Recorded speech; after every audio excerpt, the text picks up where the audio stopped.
My name is Matthew Berg, and I work with New York at the Earth Institute, and I'm the ICT coordinator for the Millennium Villages project. And over the last year or so, I've been very involved in some of our mHealth implementations, so working with how can we use cell phones to help improve the delivery of healthcare services.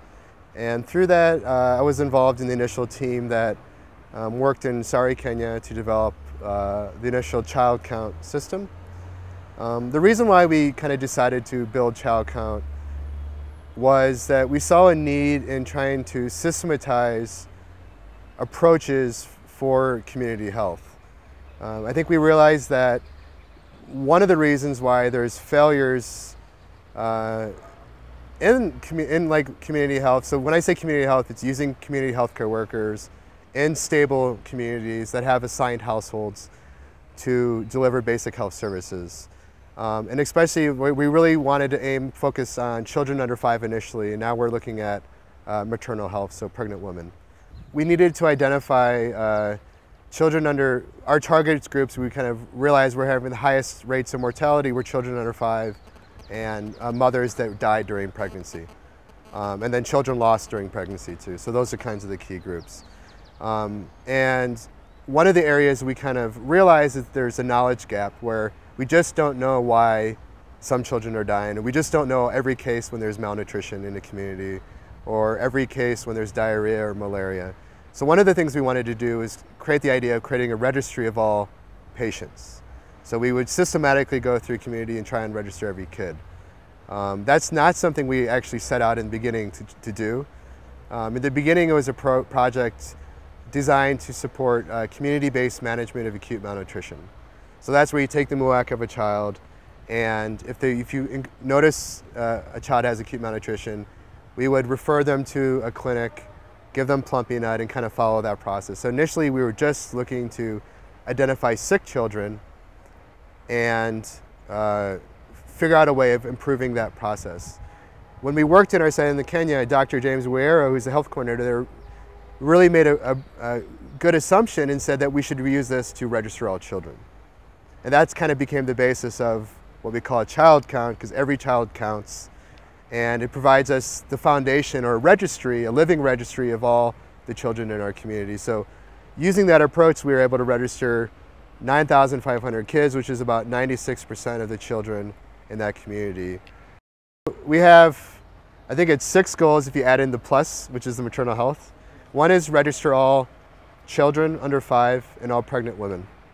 The second is we want to do a MUAC every 90 days. So we want to get the nutritional status of every child every 90 days, which is kind of critical for ensuring that everybody in the community and equitable as access to nutrition screening, so we can make sure that if they are undernourished or malnourished, we can try and figure out a way to improve that situation.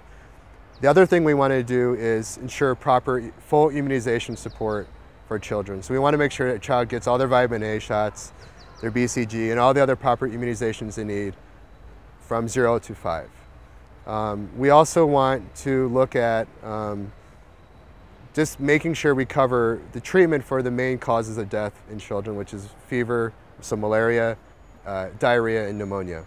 So we're trying to figure out targeted interventions that support those things.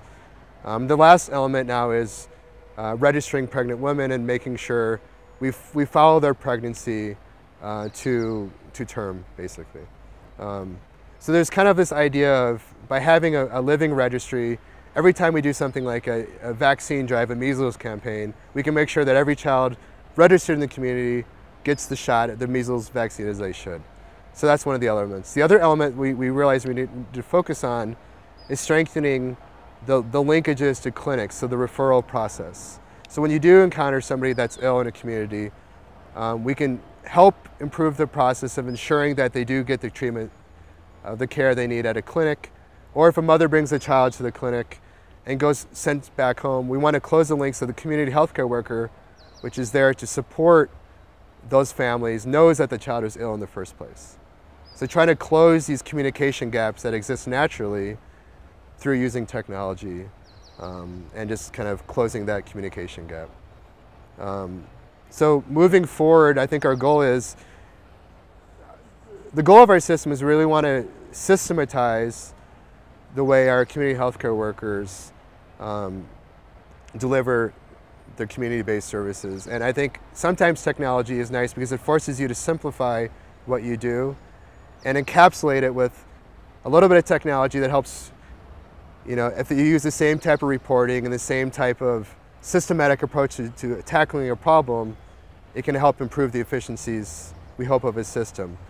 Our goal is much broader than just MVP. While we want to test it with our project, we really hope it's a system that can scale and meets the needs of governments to bring these types of services to their people. So we're hoping we're showing a model. Maybe there'll have to be some types of modifications, but a general approach of how you can use technology. But when I say technology, it's mostly the systems that CHWs use to improve community health, which is probably the most effective way I think we can do it for tackling the issues we face in rural areas in Africa.